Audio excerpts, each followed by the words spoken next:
G'day ladies and gents, and welcome back to Star Citizen with Mags, and welcome back to the Star Citizen hangar. Now, I did do a video on the hangar and the city in Star Citizen just a little while ago. However, I got sick after making it, so I could never actually finish that series, and then a 25 gig patch dropped, which took a little bit of time to get organised so I could actually finish this off. So we are going to go over a couple of things very briefly here. Just having a look again through the ships inside of the hangar. Now, when I did the video last time, I did it with live comms, and the whole idea of that video was to do a straight up first observation. That was my first time in Star Citizen. I was picking up everything as I went along, no prior research. I was looking at the game from the perspective of somebody who had never played it, who had just purchased their first ship and had just logged in for the first time. And I noted a couple of things. Now, the first thing I noted was here on the 300i, there were a few clipping issues with it. Now, as people were very quick to point out at the time, the 300i is an older ship and needed to be revamped. And that was sort of the point of that video. This is something that a new person wouldn't know. This is something that you would find out later. So, part of the idea of looking at a new game that way is to look at things from a fresh set of eyes, to see things that perhaps a more experienced, more long-term user wouldn't notice or think of as they have become accustomed to the environment in which they're playing. And one of the things that bothered me most about the ships here on the hangar was their lack of real reason for being here. And this is most notably shown right here in the command chair at the front of the ship. Now, the chair comes with a beautiful turning animation, and the pilot goes through a sequence, obviously powering up the starship, and then nothing happens. Beyond sitting in the chair, there is absolutely nothing to do from this position. There are no screens. You can go to an external view and look at the outside of your ship as you see here, but that's really it. And it occurred to me while I was making that video, well, this could actually be an opportunity to solve the whole new player experience problem. The hangar is likely going to be the stopping point for any new player. The first thing they're going to want to do is have a look at the ship that they have just purchased. They're going to want to check that out. And they may notice a few clipping errors or stuff like I did with the 300i on my first time getting inside of it. So, imagine for a second sitting down in the command seat of the ship inside of the hangar for the first time, and rather than having nothing happen, a holographic screen pops up in front of you.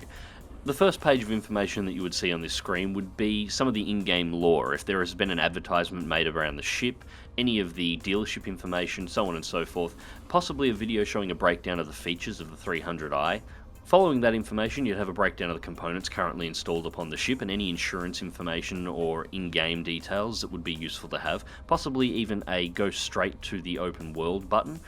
One click and it takes you straight to the launch pad, ready to go. And the last part would be developers' details, showing any current glitches that are known with the vessel, any information that's important for a new user to know, as this is an alpha development, so they know exactly what they've got on their vessel and what to expect from it, along with perhaps a report to developer button, so if a user finds anything new, a new interesting bug or glitch that pops up on the vessel that is not listed on that page, they can click one button and immediately send a report to the developer from the vessel itself. This may sound relatively minor, and in truth it probably is, but first impressions do count and the new player experience is important.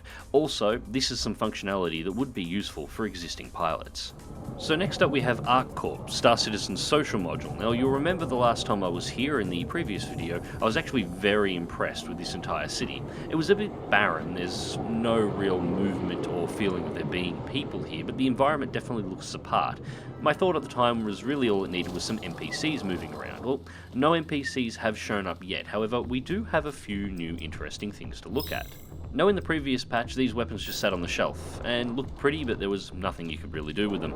And it's still sort of kind of the case. You can now pick them up and actually take a look at them and actually get a good look at what the models look like in your hand, how they move around, how the animations for them actually work. You also have the option to purchase them to use in the persistent universe.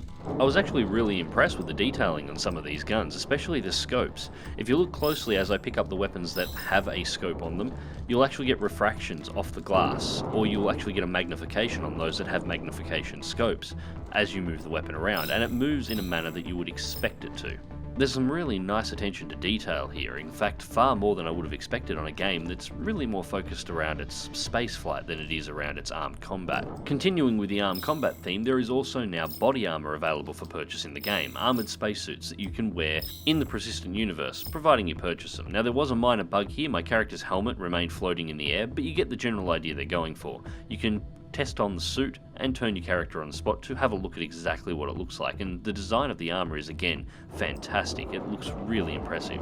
So next up we have the Casa Bar outlet. Now this was not available to enter in the last patch, but it was pretty clear from the outside that it was a clothing store of some description, and as it turns out, it's exactly what it is. Once again, you can go through, select the items off the shelves. Everything you see is available to select and try on, and you can purchase what you like. This again may seem like something that isn't overly important, but with the type of large-scale world that Star Citizen is trying to achieve in its development, character customization is everything. Nobody wants to be playing a character that looks exactly the same as every other character, and this is definitely the first step. My only complaint? No black Akubra hat with crocodile's teeth, no brown bomber jacket, and most importantly of all, no eye patch. Actually, I can extend that out slightly. I also want to put a complaint back with the gun shop. Their selection of knives was horrible. Other than those two stores now having some stock you can look at and purchase, I didn't really find anything else in ArkCorp that was actually worth taking a look at. So next up, Port Olisar. Now Port Olisar is the main hub for the Star Citizen Persistent Universe module. Now, it is very, very impressive to look at. You start off in a small bedroom, you step straight out into what looks like a living area. You have male and female toilets. The vending machines were interesting. You have a soda machine over here, and there's also what looks like an Asian-style noodle vending machine, which the second I saw it, coupled with the worn, gritty, lived-in environment that the space station presents, gave me immediate thoughts of Firefly. The musical score inside of the space station is also quite relaxing, as you can hear. The whole station really does look the part, but of course you want to see the spaceships. Now to actually pull the ships in, you have to enter the control room here and go up to these terminals. Now these terminals allow you to spawn in any ship that you currently own. So we're going to pull the 300i in. Upon requesting it, it takes a few moments for it to go through and gives you a landing pad to actually go to. It also gives you a nav icon that you can see there in the background telling you exactly where it is. Now I have no complaints about the station at all. They thought of everything. Upon entering the observation deck here, where we can see somebody else has spawned in I'm not entirely sure what model of ship that is, but the 300i is off to the right. There is also access to both a gun shop and a clothing store that deals in spacesuits right off this observation deck without having to return to the city in order to pick up whatever supplies you're after before you take off. Access to the outside landing pad is provided by a two-stage airlock. You activate the first stage by hitting the switch to the left of the door. This will open up the inner airlock. Once inside, you activate a second switch. It will close one side, open the other, and goes through a nifty animation showing you decompressing.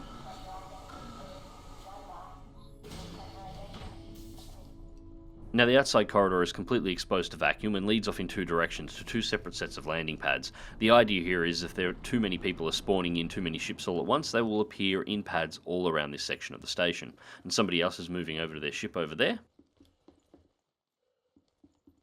It's actually really cool to see people outside, and the view here is spectacular. I love the look of this game from the outside. It is really impressive. But we want to get inside our ship and actually get to fly the bloody thing. Entering and exiting your ship is exactly the same as on the hangar. I'm assuming we are equipped with some kind of magnetic boots that are keeping us stuck to the station rather than floating off into the void of space. And of course, moving through the inside of your ship is exactly the same as the hangar once again. However, this time when we sit in the chair, we're actually going to have something happen.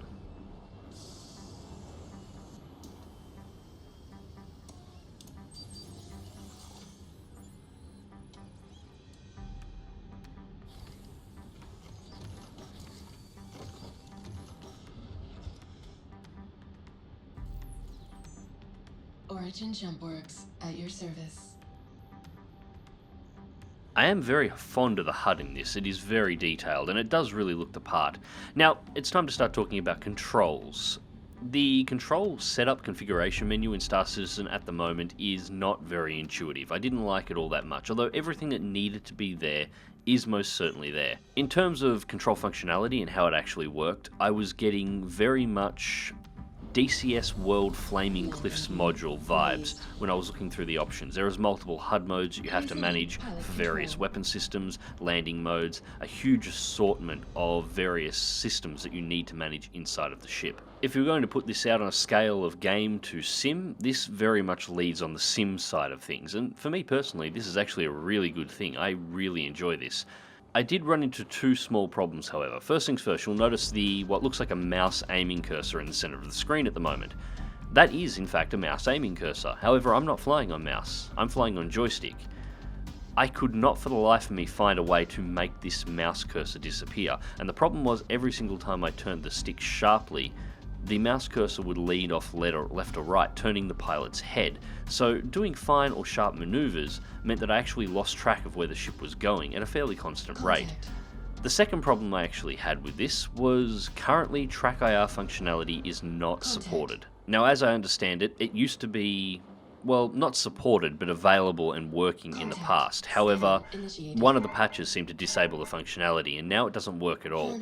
There is a way to make it work by installing on a third-party program that allows you to control a virtual mouse using track IR, and thus allowing you to use mouse aim to emulate the effect of having active track IR integrated. But honestly, if I have to install a third-party program and play around with scripts in order to get what I consider as a simmer to be a basic functionality working, I'm probably not going to, and this was a little bit of a turn-off. However, I'm not going to write the entire game off because of it. It is in pre-alpha, and hopefully they will have track IR functionality in soon. However, for the moment, I'm probably not going to be spending too much time flying around inside of Star Citizen until that functionality is back, after playing for quite some time with track IR, in everything from DCS all the way down to Kerbal Space Program, which I use it on occasionally as well. Not having track IR available does make everything feel very awkward. And I both love and hate this computer already. It is truly the futuristic version of Bitching Betty. And apparently she's not particularly fond of me flying that close to the station. But anyway, navigating your way around the gas giant. This is relatively simple. Simply activating the navigation tab brings up a large number of markers on the screen. Each of these markers is a destination you can go to. Simply aligning the ship to them and selecting them will lock that ship to the destination and automatically begin spooling the FTL drive in order to jump to the new location.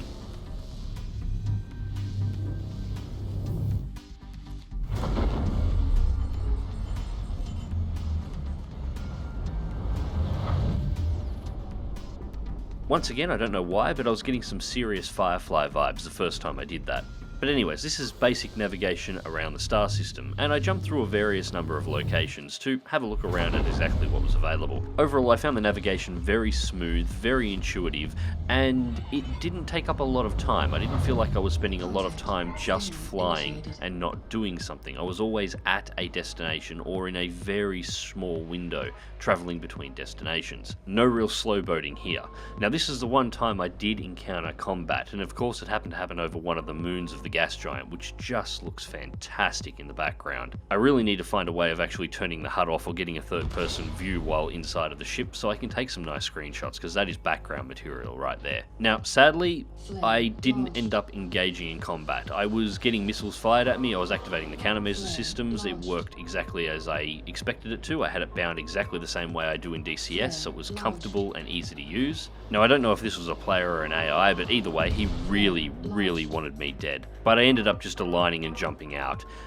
The reason I didn't engage in combat was exactly the same reason that I mentioned earlier on. The combination of no track IR, so that feeling of restricted situational awareness, coupled with the mouse always being on screen, which actually causes a slight delay in control movements on the joystick as the computer is trying to take inputs from both the mouse and the joystick at the same time, and it takes a split second for one to override the other.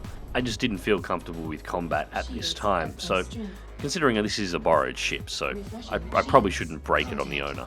It was interesting to note as well that the sites you can jump to are spread so wide that they actually wrap their way around the gas giant. At the moment I'm trying to align to Port Olisar to take the ship back home, but I've moved far enough around the gas giant that it is now blocked on direct line of sight, so I have to jump off to another location and then turn around and jump my way back in order to be able to get this ship back home. So the play area is actually quite impressive.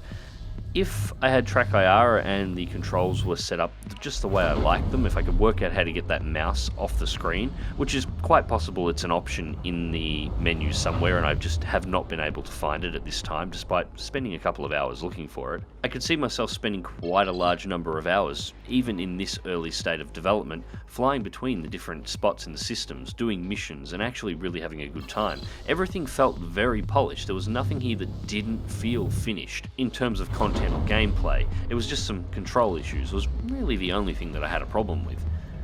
in the end, I think the biggest thing I can say about this game is I'm going to set up an account and buy a ship of my own. I'm probably not going to play it too much initially. I'm going to be waiting for the patch notes to list track IR support, and as soon as that happens, I can see myself throwing a lot of hours at this game. So I suppose that leads us to the conclusions of the first impressions. I think the new player experience could use a little bit of work.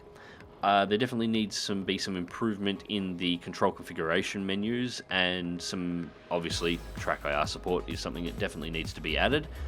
Outside of that, this seems to be perfectly fine. Everything appears to be working, and there definitely looks like there is enough content there to be worth the asking price of a base level ship. And I'm really looking forward to following Star Citizen's continued development. Anyways, ladies and gents, thank you very much for watching. I hope you found the video informative and interesting. Remember to leave a comment below with your opinions on either the video or on Star Citizen. Remember to click like if you do, subscribe if you want to see more, fly smart, fly safe, and I'll catch you in the skies.